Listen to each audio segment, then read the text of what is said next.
Hey guys, what's up? Topic of this video is two-way table. In the previous videos we have seen some tables like frequency table, okay, and a tally table. So here we have a two-way table. Actually it is very much similar to those tables because here, what's the difference in this? Here we will represent two or more data sets in this table. In those tables we had represented only a single data set. Here in this, let's read the definition. A two-way table shows the frequency of certain results for two or more sets, okay, for two or more data sets. Okay, I hope it's clear that it is used for two or more data sets, and those tables had represented only one data set. Okay, so here you can see, here we have a two-way table. You can see here we have X food point and Y food point. Here we have burgers and here we have pizza. So you can see that here from X food point people bought 14 burgers. From Y food point people bought 5 burgers. Here from X food point people bought 10 pizzas, and here from Y food point people bought 12 pizzas. Okay, so you can see here we are getting two data sets. Okay, first of all we have burgers and we have pizzas. Okay, and or I can say actually we have first of all X food type and Y food point. Okay, so in X food point we have burgers and pizzas, so these are two categories, and in Y food point we also have burgers and pizzas, so these are two categories. So we have represented two data sets in this table. Okay, it will be more clear to you when we see its questions. So let's see some of its questions. Here we have our question. Here we are given with a two-way table. In this we have boys and girls, and here we have on the other side we have the height in feet, and we have a height, we can say we have the people which have more than 5 feet height, and here we have the people which have less than 5 feet height. Okay, so here in the first part we have to tell that how many boys have a height more than 5 feet and how many girls have a height less than 5 feet. So boys more than 5 feet, so you can see here we have boys, and here we have more than 5 feet. Okay, here we have more than 5 feet from here, and here we have boys. Okay, so you can see this box, this block will tell us that here the boys, number of boys which have more than 5 feet, okay, which have a height of more than 5 feet. This box will tell, or you can see just like that this is the box which is connecting this row and this column. Okay, you can see this is the box, this is the block, so this will tell the boys which have a height of more than 5 feet. So here we have 5 boys which have a height of more than 5 feet, and we have to tell the girls less than 5 feet of height. So here we have girls, and here we have less than 5 feet of height. So you can see here is the box, this is the box which is connecting this row and this column. You can see This is the common block we have here. So 12, we have 12 girls which have less than 5 feet of height. Okay, so we have 12 girls which have a height of less than 5 feet. Clear? Now what are the total number of students we have?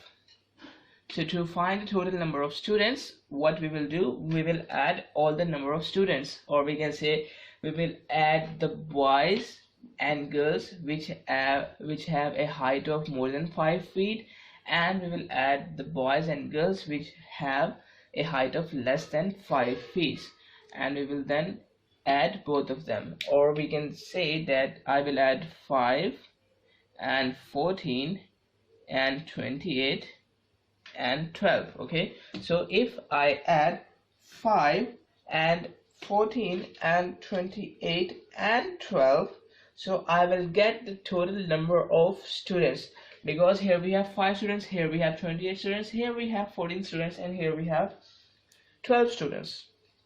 So if I add all the students we have here, so I will get the total number of students, which is 59. If I add all these, I will get 59. So actually the total number of students we have are 59. Clear? You're getting the point? Total number of students we have 59. Clear? Now in our next question, we are said that in a survey there are 58 men and 48 women who liked t-shirts, and 12 men and 30 women who liked dress shirts. We have to draw a two-way table.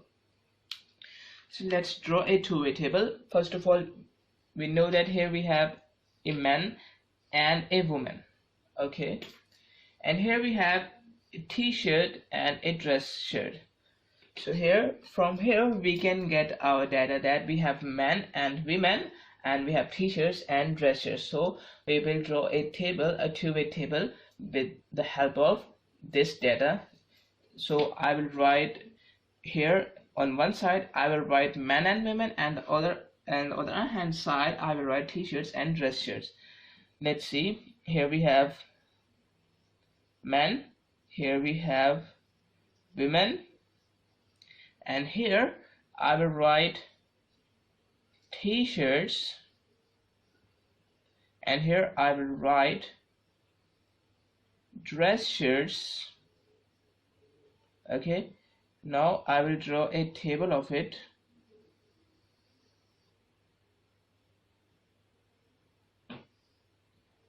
Just like that.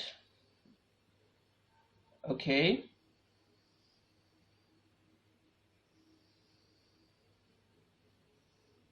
just like this one.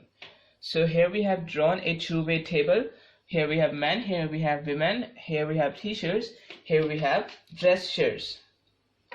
So there are 58 men who like t-shirts. Here are 58 men who like t-shirts, 58 men who like t-shirts. So it means that here we have a common block. So I will write 58 here because there are 58 men who like t-shirts. And here we have 48 women who liked t-shirts. So here we have 48 women who like t-shirts. Okay, women, t-shirts. So I will write 48 here because there are 48 women who liked t-shirts. Okay, this is the connecting box block we have. Okay, just like this you can see here. Okay, and if we talk about the dress shirts we have, so there are 12 men who like dress shirts. 12 men. So we have here men, and here we have dress shirts. So this is the common block we have. So there are 12 men who liked dress shirts, and there are 30 women who liked dress shirts. Okay, 30 women who liked dress shirts. So that's how we can draw a two-way table with the help of a statement, or we can say with the help of some data. Clear? Now let's see some more questions. Now here we have our next question. Here we are given with a two-way table. here we have points, here we have F, here we have A, here we have J, here we have C, here we have A, here we have D, here we have N, here we have B, here we have U, here we have G. Okay, so here we are given with different points, and these numbers are actually the distance between the 2 points. Okay, if I take let's say if I take this block, this 25, if I take this 25, actually 25 is the distance between, here we have C, okay, you can see here we have C and here we have N, okay, you can see here we have C in this row and here we have N in the column. So actually 25 is the distance between C point and N point. Clear? So 25 is the distance between C and N. So that's how the distances are written here. These are the distances between points, and these are in kilometers. Okay, and now part A is we have to write the return distance between point A and J. First of all, we have to find the distance between point A and J. You can see here we have A, here we have J. So this one, okay, and this one.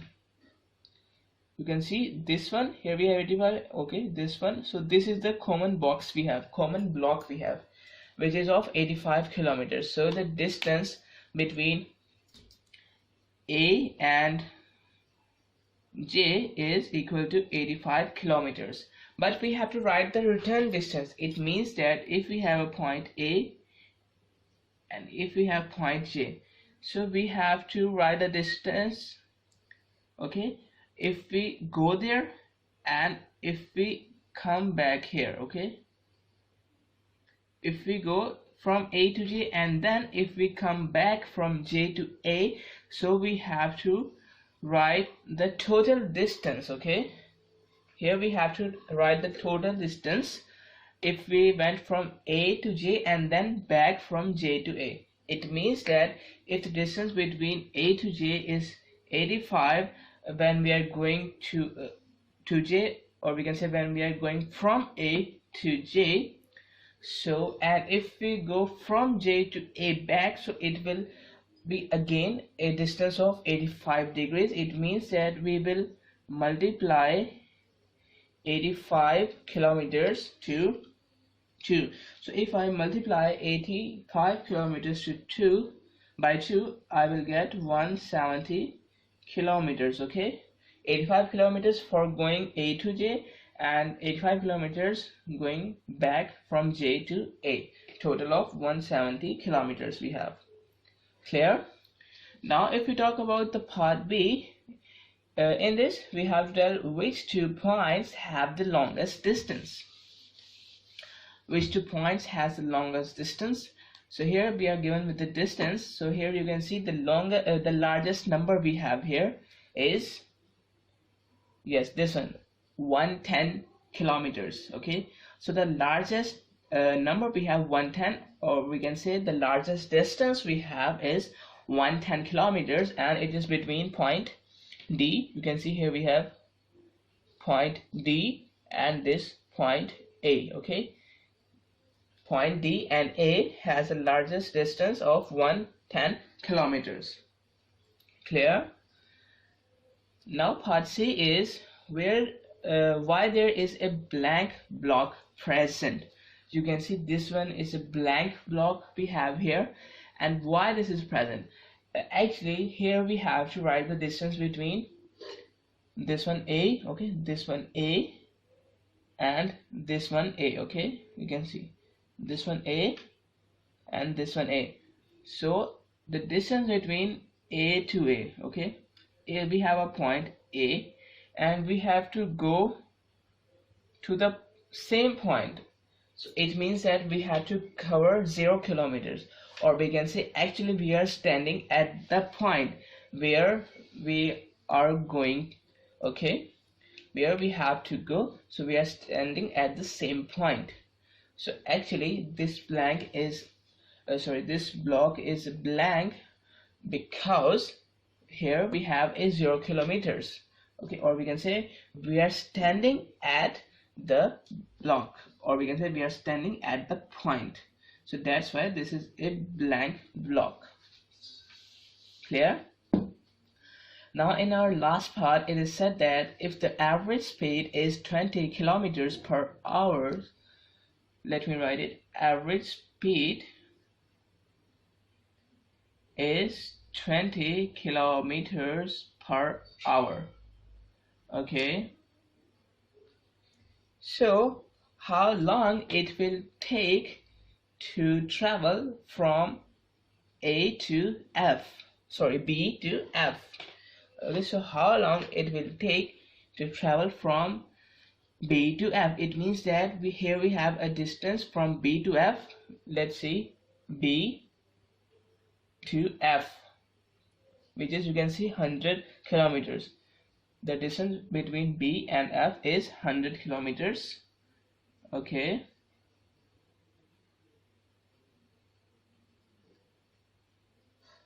so actually we have to tell that what's the time.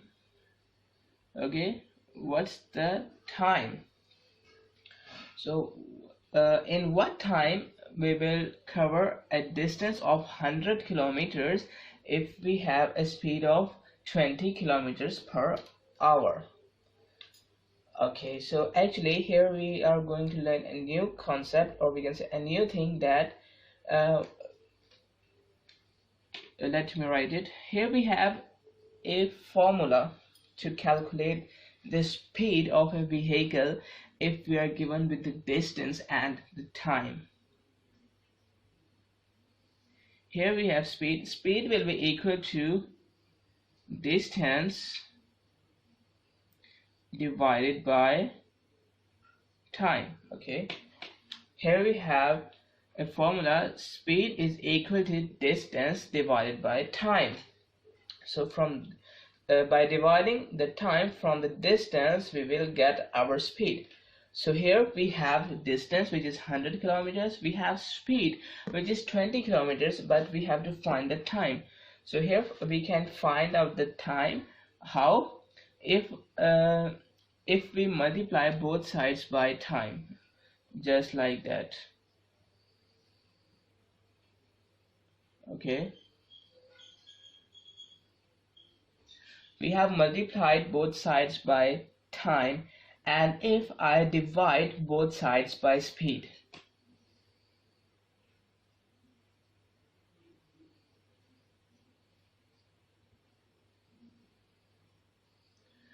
okay, now this time present in the numerator is cancelled by this time present in the denominator. Okay, and we can do this in mathematics. Okay, this is correct. Okay, and this speed in the numerator is cancelled by this speed in the denominator.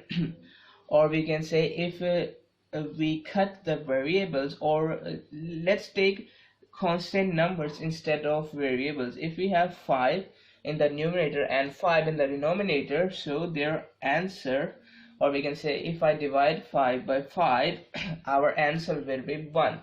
And if we multiply, let's say if we have 14, so if I multiply any number by 1, we will get the same number, which is 14.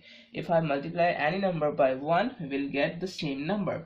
So if we have same number, so you can see here we have same variable, so after dividing it, we will get 1. And if I multiply 1 by anything, let's say we have time here, so time is going to multiply it by 1, so we will get the same thing, time. Okay, so now it means that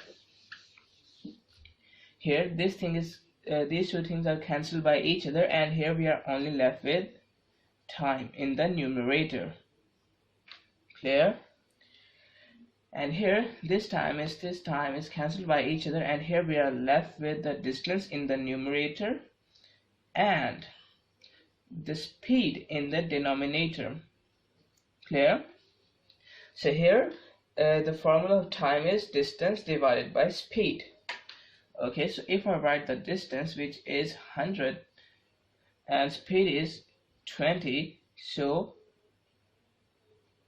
our time will be equal to 100 divided by 20 is equal to 5. And what 5? Time is in hours. Okay, why hours? Because here we have speed in kilometers per hour. Okay, here we have kilometers per hour, so time will be in hours. Okay, so here time will be in hours. Clear? So that's how we can find the time if we are given with speed and distance. Clear? I hope it's clear. So that's the two-way table.